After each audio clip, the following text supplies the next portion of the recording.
ॐ गं गणपताय नमः। कथा शुरू करने से पहले मन, वाणी और कर्म से उन श्री गणपति जी को नमन है जो बुद्धि के दाता हैं, विघ्नों को हरने वाले हैं और जिनकी कृपा से हर शुभ कार्य प्रारंभ होता है।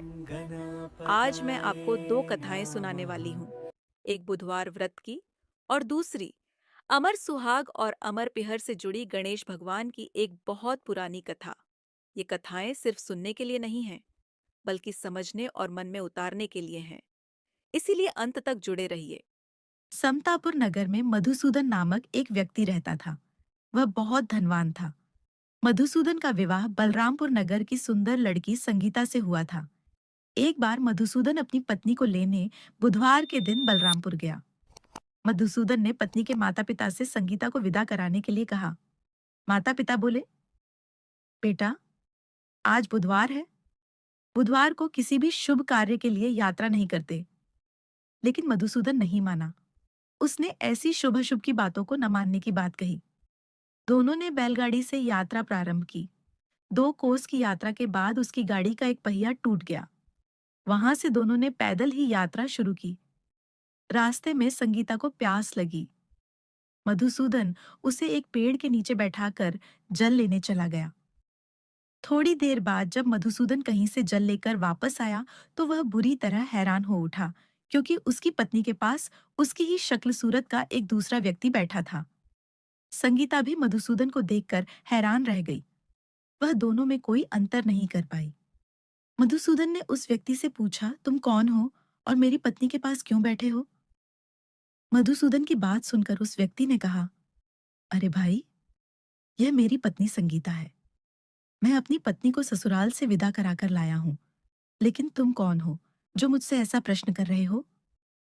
मधुसूदन ने कहा, तुम जरूर कोई चोर या ठग हो। ये मेरी पत्नी संगीता है। मैं इसे पेड़ के नीचे बैठाकर जल लेने गया था।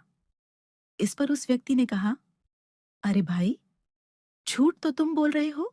संगीता को प्यास लगने पर जल लेने तो मैं गया था। मैंने तो जल लाकर अपनी पत्नी को पिला भी दिया है। अब तुम चुपचाप यहाँ से चलते बनो, नहीं तो किसी सिपाही को बुलाकर तुम्हें पकड़वा दूंगा। दोनों एक दूसरे से लड़ने लगे। उन्हें लड़ते देख बहुत से लोग वहां एकत्र हो गए। नगर के कुछ सिपाही भी वहां आ गए। सिपाही उन दोनों को पकड़कर राजा के पास ले गए। सारी कहानी सुनकर राजा भी कोई निर्णय नहीं कर पाया। संगीता भी उन दोनों में से अपने वास्तविक पति को नहीं पहचान पा रही थी। राजा ने दोनों को कारागार में डाल देने के लिए कहा। राजा के फैसले पर असली मधुसूदन भयभीत हो उठा। तभी आकाशवाणी हुई, मधुसूदन, तूने संगीता के माता पिता की बात नहीं मानी और बुधवार के दिन अपनी ससुराल से प्रस्थान किया। यह सब भगवान बुद्धदेव के प्रकोप से हो रहा है। मधुसूदन ने भगवान बुद्धदेव से प्रार्थना की कि हे भगवान बुद्धदेव, मुझे क्षमा कर दीजिए। मुझसे बहुत बड़ी गलती हुई।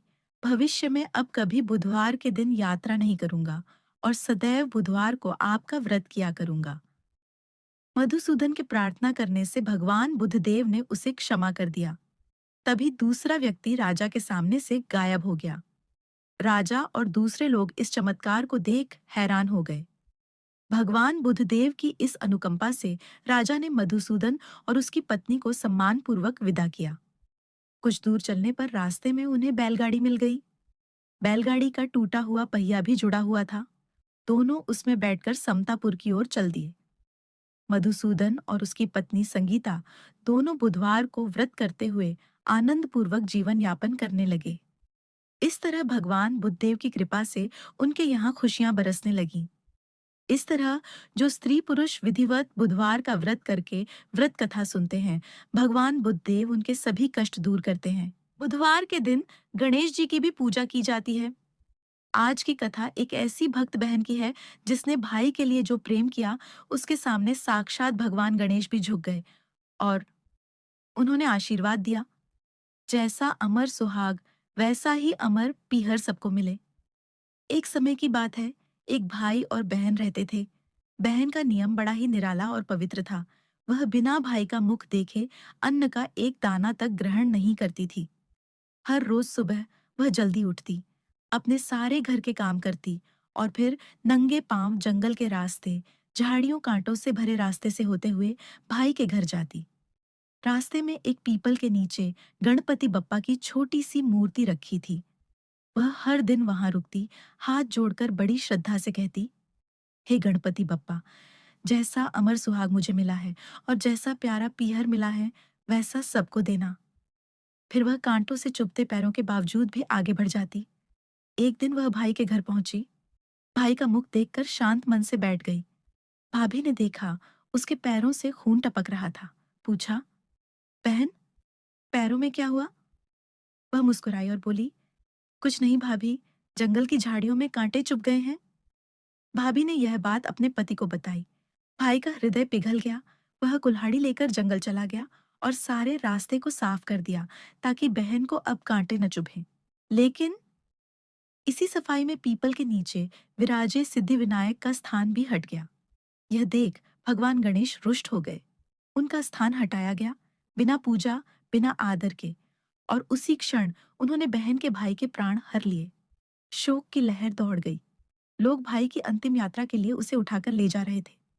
भाभी रोते हुए बोली, रुको, उसकी बहन को उसका मुंह देखना है। वह रोज देखती है, आज भी देखेगी। लोगों ने कहा, ठीक है, आज देख लेगी, पर कल? सबका दिल कांप उठा।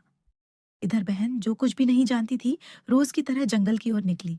उसने देखा, रास्ता तो साफ है, मगर पीपल के नीचे गणेश जी का स्थान नहीं है। वह दौड़ी और जहां पहले बप्पा थे, वहां उन्हें फिर से अच्छे से बिठाया। हाथ जोड़कर प्रार्थना की, हे गणपति बप्पा, मेरे जैसा अमर सुहाग, मेरे जैसा अमर पीहर सबको देना। उसी क्षण सिद्ध विनायक प्रकट हो गए।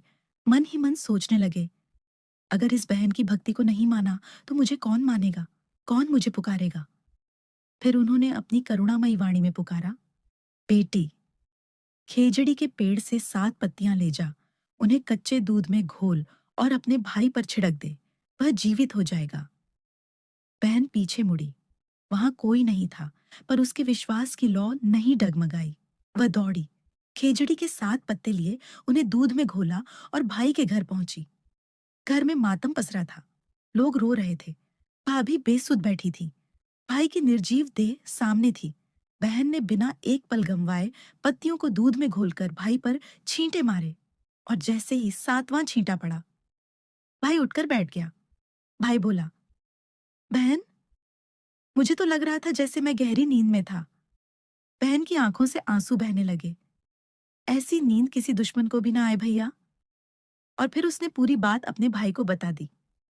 सिद्धिविनायक का प्रकट होना, पत्तियों की शक्ति और अपनी प्रार्थना, यह है गणपति बप्पा की महिमा। जो सच्चे मन से उन्हें याद करता है, जो सच्चे भाव से उन्हें पूजता है, उसकी हर बात बप्पा सुनते हैं।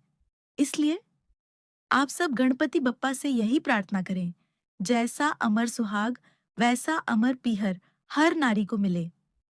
अगर आपको यह कथा हृदय को छू गई हो, तो कृपया इस वीडियो को लाइक करें, कमेंट में जय गणेश लिखें और शेयर करें, ताकि भगवान गणेश की यह कृपा कथा हर घर तक पहुंचे।